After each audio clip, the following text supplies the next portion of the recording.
행복하시죠? 예수 안에 있으면 행복한 줄로 믿습니다. 아멘. 옛날에 어려서부터 불교 집안에서 태어났던 사람이 있었어요. 어려서부터 너무 불교 불심이 좋으니까 부모님이 이 아이를 절에서 스님으로 만들려고 어려서부터 교육을 시켰어요. 그러니까 이 아이는 어려서부터 절에 가가지고 목탁도 두드리고 스님 시중도 들고 연불도 외우고, 그런데 거기다가 불심이 너무 좋다 보니까 고아, 장애인 이런 사람들을 돕고 싶었어요. 그래서 어려서부터 막 어머니 아버지 따라서 어려운 사람 도우러 돌아다닌 거예요. 그러니까 이제 누나도 그 불교의 어떤 정녀라고 그래가지고 불교 스님이 될 준비를 하고 있었대요. 근데 그 누나가 자기 동생이 너무 불심이 좋으니까 너는 나중에 꼭 스님이 돼야 된다 그러면서 이 아이를 훈련을 시킨 거예요. 그러다 고등학교 3학년이 됐을 때 이 학생을 데리고 우리나라 저 남쪽 맨 끝에 소록도라는 곳에 데려갔어요. 소록도는 여러분이 알죠? 나환자들이 많이 사는 곳이에요. 거기 왜 데려갔느냐? 거기 가서 세상에 불쌍한 사람들을 보고 그들을 도와줘라 이런 마음으로 데려간 거예요. 근데 고등학교 3학년 때 소록도에서 이렇게 보니까 사람이 너무 불쌍하고 코도 없고 눈썹도 없고 손가락도 없고 얼굴도 찌그러지고 막 이런 사람들이 사는 걸 보고 깜짝 놀란 거예요. 그래서 나는 고등학교를 졸업하고 소록도에 와서 소록도에 있는 사람들에게 부처님을 전해야 되겠다 이렇게 마음을 먹은 거예요. 그리고 부처님을 전하려고 고등학교를 졸업을 하고 소록도에 있는 불당으로 와서 무려 7년 동안 부처를 믿으라고 소록도에 있는 사람들 보고 여러분 부처님을 믿어야 됩니다. 왜냐하면 여러분이 얼굴이 찌그러지고 손가락이 없어진 거 다 죄 지어서 그런 건데 다음 생에 건강한 모습으로 태어나려면 부처님을 믿어야 됩니다. 이러면서 전도를 한 거예요. 근데 소록도에 있는 사람들은 다 누군지 아세요? 예수 믿는 사람들이에요. 다 소록도에 있는 문둥 환자들은 예수님을 믿었어요. 그러니까 불교 믿으라고 전도를 하니까 그 소록도의 주민들이 아이고 젊은 사람이 불쌍하게 왜 그래, 우리는 행복한데 불쌍해, 젊은이 예수 믿어 이러는 거예요. 그러니까 이 청년이 충격을 받은 거예요. 아니 손도 눈도 코도 귀도 없는 사람들이 행복하다는 거예요. 세상에 어떻게 행복할 수가 있어요? 안 믿을 수가 없잖아요. 그래서 내가 지금 이 사람들한테 뜨거운 열정으로 전도를 안 해서 그러나 보다 그러면서 그때부터 뭐를 하느냐, 문둥 환자들이 일하는 곳에 가서 같이 일도 해주고 그다음에 문둥 환자들의 피 고름을 자기가 손에 묻혀서 입에다 찍어도 보고 이러면서 나도 당신들처럼 문둥이에요 이러면서 막 문둥 환자처럼 막 피를 막 묻히고 끌어안고 막 이런 거예요. 근데 소록도의 사람들이 아이고 고마워요 이런 게 아니라 뭐라 그러냐면 아이고 정신이 나갔네, 이 젊은이가 미쳤어 그냥 예수 믿어 정신이 나갔구만 이런 거예요. 여러분 아무리 전도를 해도 부처를 믿으라 해도 소록도의 사람들은 너무 행복하다는 거예요. 그렇게 7년을 보내는 어느 날 새벽에 일찍 일어나서 매일 하던 대로 가부좌 딱 이렇게 앉아가지고 30분 동안 묵상을 했어요. 그리고 이제 목탁을 딱 집어들고 연불을 내기 위해서 목탁을 딱딱딱딱딱 때리면서 남이 아미탑을 이거를 하려고 막 치는데 갑자기 놀라운 일이 일어났어요. 목탁을 딱딱딱딱 치고 입에서 연불이 나와야 되는데 갑자기 입에서 뭐가 나오냐면 딱딱딱딱 며칠 후 딱딱딱딱 며칠 후 딱딱딱딱 요단강 건너가는 날이 딱딱딱딱 며칠 후. 자기는 분명히 연불을 외우고 있었는데 입에서는 연불이 나오는 게 아니라 뭐가 나왔다고요? 찬송가가 나왔어요. 이 찬송가가 무슨 찬송가였냐? 소록도에 있는 사람들이 사람이 죽으면 돌아가실 때마다 장례식장에서 불렀던 노래예요. 해보다 더 밝은 저 천국 믿음만 가지고 가겠네, 믿는 자 위하여 있을 곳 우리 주 예비해 두셨네, 며칠 후 요단강 건너가 만나리, 며칠 후 요단강 건너가 만나리. 매일 7년 동안 부른 찬송가가 그날 목탁을 두드리는데 나미아미타불을 하려고 두드렸는데 똑똑똑똑 며칠 후 똑똑똑똑 며칠 후 요단강 이러고 있더라는 거예요. 자기는 안 하고 싶은데 주님이 될 사람이 왜 찬송을 부르겠어요? 자기는 찬송도 부르고 싶지 않은데 때릴 때마다 찬송이 입에서 막 나오는 거예요. 막을 수가 없다는 거. 그러면서 한 1시간, 2시간 동안을 계속 찬송을 부르면서 갑자기 거기서 막 회개가 쏟아지고 갑자기 놀래버린 거예요. 그래서 내가 왜 이러지? 그래서 그때부터 내가 믿는 부처가 가짜 같구나. 이게 하나님이 진짜인가 보다. 그래서 그 자리에서 예수님을 믿게 된 거예요. 그리고 나서 이분이 나중에 우즈베키스탄으로, 카자흐스탄으로, 심지어 2013년부터 2016년까지는 북한까지 가가지고 예수 믿으라고, 자기 생명을 내걸고 예수 믿으라고 전도를 하러 가게 된 거예요. 놀랍지 않습니까? 여러분, 소록도에 있는 사람들이 왜 그렇게 행복했어요? 무엇 때문에 행복했어요? 소록도에 있는 사람들이? 우리는 행복할 수 없잖아요. 우리 같으면 눈도 없고 코도 없고 손도 없고 다 손가락 발가락 다 떨어지고 살면 힘들어서 어떻게 살아요? 근데 소록도에 있는 사람들은 다 우리는 행복하다 그랬대요. 이 지금 제가 설명한 선교사가 왜 부처 믿을 때는 행복하지 않다가 예수님 믿고 나서 행복해졌어요? 성경이 우리에게 얘기하잖아요. 예수 믿는 사람은 세상이 줄 수 없는 평안이 우리 마음에 있기 때문이에요. 요한복음 14장에 예수님이 뭐라고 그랬어요? 평안을 너희에게 주노니 내가 주는 평안은 세상이 주는 것과 같지 않다. 이렇게 얘기하신 거예요. 그래서 오늘 본문에도 16장 33절에 내 안에서 평안을 너희로 누리게 하려 함이라. 너희가 세상에서 환난을 당하나 내가 세상을 이기었느니라. 이렇게 말한 거예요. 그러니까 여러분, 예수 믿는 사람은 세상이 감당할 수 없는 세상을 이기는 평안함이 우리 안에 있는 거예요. 예수 믿는 사람들에게 그 평안이 있다고 성경이 우리에게 말씀하시는 거예요. 여러분 안에 예수님으로 인한 평안이 늘 있었으면 좋겠어요? 세상을 이기는 믿음, 세상을 이기는 평안을 누리고 살았으면 좋겠습니다. 여러분, 우리가 살면서 화려하고 젊은 시절들을 다 보내요. 성공했던 시절도 있고 행복했던 시절도 다 있어요. 근데 여러분, 시간이 지나면 무슨 일이 벌어져요? 갑자기 병이 들고 갑자기 몸이 아프고 갑자기 나이가 들고 갑자기 죽음의 위기가 닥쳐오면 내가 잘 나갈 때는 사람들이 막 찾아와서 막 손도 잡고 인사도 하고 막 아부를 떠는데, 내가 몸이 아프고 내가 어려운 일을 당하고 심지어 내가 병에 걸리고 내가 나이가 들어서 죽을 때가 다가온다 이러면 사람들이 나를 떠나요? 다 멀리 떠나버려요. 여러분, 오늘 본문에 예수님이 그 얘기를 하잖아요. 16장 32절에 뭐라고 그래요? 보라, 다 각각 제 곳으로 흩어져 떠나고 나를 혼자 둘 때가 오나니 벌써 왔도다. 예수님은요, 나이도 많지도 않아요. 이제 33밖에 안 되셨는데 예수님이 죽을 때가 다가오신 거예요. 근데 예수님이 뭘 느꼈다고요? 자기 주변에 있는 제자들이 다 자기를 떠날 거라는 걸 알았어. 왜? 예수님이 성공한 메시아, 막 기적을 일으키고 승리하는 메시아일 때는 제자들이 예수님을 막 쫓아다니면서 예수님 옆에서 성공의 자리에 같이 앉고 막 기적이 일어나는데 옆에 같이 앉고 잘 되는 거 옆에서 막 같이 있었단 말이에요. 근데 예수님이 내가 죽을 거야 그러니까 제자들이 뭐라고 그래요? 죽으시면 안 돼요. 죽으시면 안 돼요. 그래요. 그러다가 예수님이 십자가에 달려 죽으실 때 어떻게 됐어요? 성경에 제자들이 다 도망갔어요. 다 도망갔단 말이에요. 잘 될 때, 성공할 때, 기적이 일어날 때는 막 믿는 것 같더니 예수님이 죽겠다 그러니까, 나는 이제 죽을 거야 그러니까 다 도망가 버렸다는 거예요.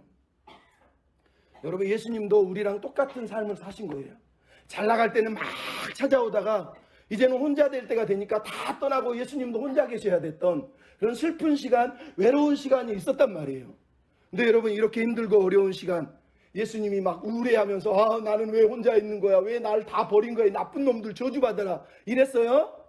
아니요. 오늘 보면 성경에 보면 뭐라고 되어 있어요? 32절에 보면 끝에 이렇게 써 있어요. 다 나를 떠나고 혼자 둘 때가 있는데 그러나 내가 혼자 있는 것이 아니라 아버지께서 나와 함께 하시느니라. 아버지 하나님이 함께 하신다는 거예요. 예수님은 세상이 빼앗을 수 없는 평안, 세상이 흔들 수 없는 평안, 그 평안을 누리고 사셨던 거예요. 어떻게 해요? 아버지가 함께 하셨기 때문에.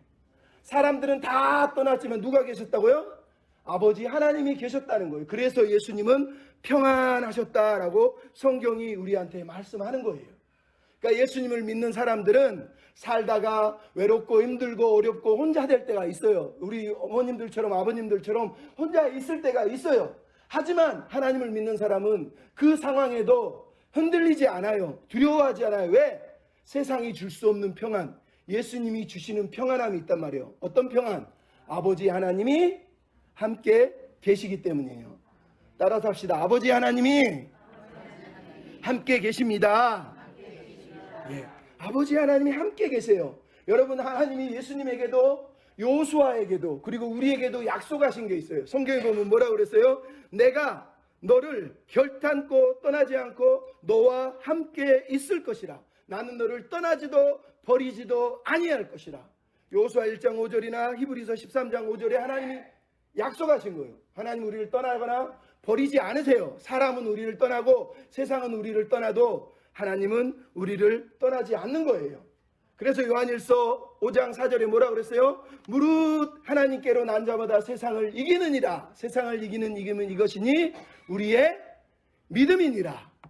이걸 바꿔서 얘기하면 세상을 이기는 이김은 이것이니 우리의 평안이니라.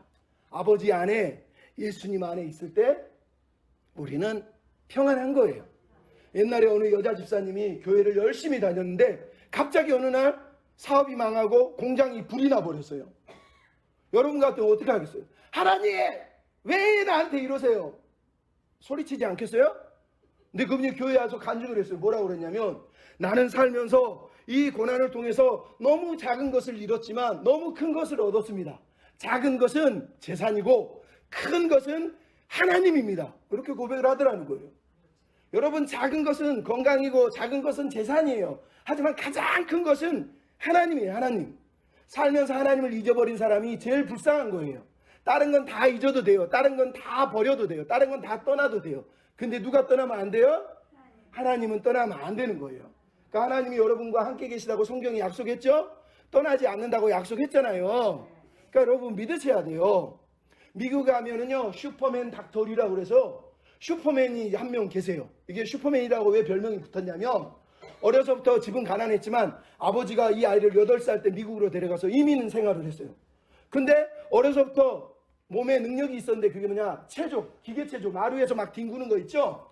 그 체조를 너무 잘해서 11살 때 미국에서 이 아이를 체조 선수로 키워야 되겠다 그러면서 체조 훈련을 시켜서 기계체조 선수가 된 거예요. 그래서 사람들이 막 박수를 쳐주고, 야, 난 이제 올림픽도 나가서 금메달도 딸 수 있겠다, 이런 마음이 든 거예요. 근데 18살 때 마루에서 이렇게 덤블링을 하다가 고난도 기술로 붕 떠서 떨어졌는데 잘못 떨어져서 목이 바닥으로 찍어버렸어요. 그래서 목뼈가 나가고 뒤에 등이, 허리가 나가버린 거예요. 그러니까 이제 18살밖에 안 됐는데 전신 마비 상태가 된 거예요. 움직일 수가 없는 상태가 된 거예요. 어려서부터 하나님을 믿었는데 얼마나 화가 나고 원망이 나겠어요. 그래서 하나님께 얘기했어요. 하나님, 어떻게 나한테 이럽니까? 나는 체조 선수가 되고 싶은데 18살에 내 목이 나가고 허리가 디스크가 나가서 움직이도 못하고 침대에 누워서 살아야 되다니, 그러면서 엉엉 울었어요. 그러기를 몇 개월을 울면서 기도를 하는데 어느 날 기도하는데 자기 마음에 평안함이 밀려오더라는 거예요. 이해할 수 없는 거예요. 내가 지금 움직일 수 없다는 걸 알고 이제는 아무것도 못한다는 걸 아는데 마음속에 평안함이 밀려오더라는 거예요. 이게 뭐지? 이 왜 평안이 나한테 오는 거야? 이러면서 평안함을 누린 거예요. 근데 그때 병원에 호스피스 사역을 하는, 병원 환자들을 돌보는 교회 다니는 미국인 여자 집사님, 권사님들이 와가지고 이 사람을 치료하면서 하나님에 대해서 들려주고 꿈을 가지라 하고 공부를 하라 한 거예요. 평생 자기 꿈은 기계체조 선수인데 이제는 처음으로 기계체조라는 꿈을 버리고 대학교를 들어가기로 마음을 먹었어요. 어떻게? 휠체어에 앉아서 몸도 못 움직이는데 휠체어에서 대학 공부를 준비를 한 거예요. 그러면서 주변의 도움으로 뉴욕 대학교에 들어가서 대학교에서 공부를 시작해요. 근데 대학에서 공부하는 어느 날 복음을 전하는 어떤 분이 와서 복음을 전해주는데, 복음을 듣고 이 사람이 깜짝 놀랐어. 뭐라고 그러냐면, 하나님께서 각 사람을 향해서 계획을 가지고 계시는데 당신의 아픔과 무너진 마음을 하나님이 다 아십니다. 하나님이 당신을 사랑하시고 감당할 힘을 주실 것이니 하나님을 의지하십시오, 이러더라는 거예요. 그래서 휠체어에 앉아있는 이 18살, 이제 20살밖에 안 된 청년이 그때부터 꿈을 꾸면서 나는 이제 체조 선수가 아니라 의사가 돼서 예수님을 위해 살고 싶어. 그러면서 휠체어에 앉아서 공부를 시작하네요. 그러면서 뉴욕대를 졸업하고 다트머스대를 졸업하고 콜롬비아대를 졸업하고 나중에 하버드 대학을 졸업해요. 휠체어에 앉아서. 심지어 휠체어에서 아무것도 못하는데 손가락 발가락 뇌를 통해서 공부를 하면서 그렇게 공부를 해서 의사가 된 거예요. 그리고 의사가 돼서 뭐라 그러냐면 나처럼 어려운 사람들 돌아다니면서 그들을 도와주고 싶다 그러면서 수많은 사람들이 가서 의사가 휠체어에 앉아서 휠체어를 타고 다니면서 환자들을 진찰을 하는 거예요. 그러니까 사람들이 이 사람을 보면서 나 죽겠네 나 죽겠다 하는 사람들이 오히려 소망을 가지고 나도 살 수 있어 막 이러면서 희망을 갖는 거예요. 그러면서 이 사람의 별명이 그래서 슈퍼맨 닥터 리라고 이름이 별명이 붙은 거예요. 근데 이 사람이 뭐라고 그러는 줄 아세요? 환자들을 볼 때마다 나도 했던 것처럼 당신도 할 수 있습니다. 왜냐하면 하나님이 옆에 계시기 때문입니다. 하나님이 함께 계시기 때문입니다. 그러니까 힘을 내세요. 이렇게 얘기하는 거예요. 지금도 휠체어에 앉아 계세요. 이분은. 근데 진찰을 하고 있어요. 어떻게? 주님의 휠체어에 타고 있기 때문이에요. 아니 주님이 뒤에서 자기 휠체어를 밀어주고 있다고 믿기 때문이에요. 하나님이 예수님이 자기 휠체어와 함께 하시고 밀어준다는 믿음으로 오늘도 승리하며 나아가고 있단 말이에요. 어떻게 그렇게 살아요? 하나님이 주시는 평안함이에요. 평안함. 여러분한테 그런 평안함이 있습니까? 하루하루 감사하세요. 내가 휠체어에 앉아있다고 내가 누워있다고 나는 끝났어 하지 마시고 하나님이 나와 함께 계셔. 내가 주님의 휠체어에 타고 있구나. 주님이 내 휠체어를 밀어주고 계시구나. 주님이 나와 동행하고 계시구나. 이런 믿음으로 살아야 돼. 그게 세상을 이기는 평안함이 되는 거예요. 알겠습니까? 여러분 한마디만 더 얘기할게요. 옛날에 미국에 1887년에 엘리자 에드먼드 휘잇이라고 하는 여자가 있었어요. 이분은 공부를 너무 잘해서 학생들을 가르치는 게 너무 기뻤어요. 그래서 주일학교에서 학생들을 가르치고 나중에 학교에서도 학생들을 가르치면서 예수 믿으세요, 예수 믿으세요 이렇게 복음을 전하는 일에 열심을 낸 거예요. 심지어 이 여자분은 나는 예수를 위해서 결혼도 안 할 거야 그러면서 독신으로 살겠다고 그러면서 전도를 하며 산 거예요. 근데 어느 날 불량 학생이 한 명 있었는데 불량 학생에게 전도를 하려고 찾아가서 야, 너 왜 그렇게 사니? 예수 믿었으면 좋겠어 이랬어요. 근데 이 불량 학생이 선생님이 딱 돌아서는 그 순간 바닥에 있는 귀야장을 들어가지고 선생님 허리를 때려버린 거예요. 허리가 딱 맞는 그 순간 허리에 뼈가 나가버렸어요. 그리고 그 자리에 쓰러져서 일어나지 못하고 무려 7개월 동안 누워서 시체처럼 누워있었어요. 움직이지도 못했어요. 하나님을 위해 전도하고 하나님을 위해 사는데 나한테 왜 이래요 하나님 그러면서 거기다가 대소변을 다 가족들이 봐줘야 되니 7개월 동안 빛을 노르신 거예요. 하나님 왜 나한테 왜 이러세요 이랬어요. 그렇게 해서 원망하면서 병원에 누워있었단 말이에요. 근데 어느 날 병원에서 청소를 하는 청소부 아줌마가 막 청소하고 쓸고 지나가는데 막 목소리로 노래를 부르면서 흥얼거리면서 예수 사랑하시면 막 이러면서 청소를 하는 거예요. 그러니까 누워있는 여자가 얼마나 기분이 나쁘겠어요. 아, 이 사람아 뭐가 세상에 기쁜 일이 있다고 그렇게 좋아하는 거야? 아, 짜증나 죽겠네. 그러면서 화가 나가지고 막 뭐라고 소리를 쳤어요. 근데 그때 옆에서 청소하는 아줌마가 딱 한마디 이렇게 얘기를 했어요. 왜 기쁘지 않습니까? 나의 근심과 나의 걱정을 주님이 찬송으로 바꿀 수 있는 능력이 있는데 나는 그래서 찬송하는 겁니다. 그러더라는 거예요. 근데 이 여자가 그 소리를 듣는 건 머리를 한 대 딱 맞은 느낌이었어요. 나는 평생 예수 믿는다고 말하고 남들에게 복음을 전한다고 말해놓고 정작 어려운 일을 당하니까 하나님이 어딨어 이러면서 불평했는데 저 여자분이 뭐라고 그래요? 세상의 모든 근심과 걱정도 염려도 주님은 찬송으로 바꿀 수 있다는 거예요. 그거를 깨닫고 이분이 그 자리에서 엉엉 울면서 회개를 하고 그리고 그날 밤에 하나님 앞에 회개의 시를 써요. 그 글을 썼어요. 시의 내용은 이렇게 돼 있어요. 의지하는 마음 예수님께 매달렸으니 어떤 병이라도 금하지 못하도다. 다만 갈보리 십자가에서 노래하라니 죄짐을 옮기신 하나님을 찬양하노라. 지나가는 세월이 많은 근심 가져와도 두려워 말라. 주님 말씀하시는 걸 내가 듣고 있노라. 내 두려움이 변하여 기도가 되니 죄짐이 벗어져 가버렸도다. 주님은 내 아버지의 사랑과 결코 졸지 않으시는 돌보심을 나에게 말해주네. 하늘에 계시는 영원하신 대왕 내 필요한 모든 것 공급해 주시리라. 은혜의 보좌로 나 피하니 주의 약속에 참되심을 알았네. 강대하신 팔이 나를 들어 올리시고 내 죄짐도 담당하시리라. 이렇게 찬송을 쓴 거예요. 이 찬송가는 영어를 그대로 번역한 거고 한글로는 이게 어떻게 돼 있어요? 우리가 잘 부르는 찬양이에요. 주 안에 있는 나에게 딴 근심 있으랴. 십자가 밑에 나아가 내 짐을 벗었네. 주님을 찬송하면서 할렐루야 할렐루야. 내 앞길 멀고 험해도 나 주님만 따라가리. 할렐루야. 여러분, 예수님이 주시는 평안함이에요. 찬송할 수 없을 때 찬송해요. 근심과 걱정이 많은 순간을 찬송으로 바꾸실 수 있는 능력이 우리 주님에게 있는 거예요. 세상을 이기는 평안, 세상을 이기는 믿음, 여러분 주님 안에 주님과 함께 할 때 누리고 사는 줄로 믿습니다. 여러분이 아버지와 함께 계시는 거예요. 아버지 하나님이 내 휠체어에도, 내 침상에도, 내가 고민하고 슬퍼하는 자리에도 떠나지 않고 함께 계시는 거예요. 그 주님을 믿으세요. 그 주님을 신뢰하세요. 그리고 찬양하는 사람이 되시기 바랍니다. 아멘. 잠깐 기도하겠습니다. 사랑하는 주님, 오늘 우리가 말씀을 들었습니다.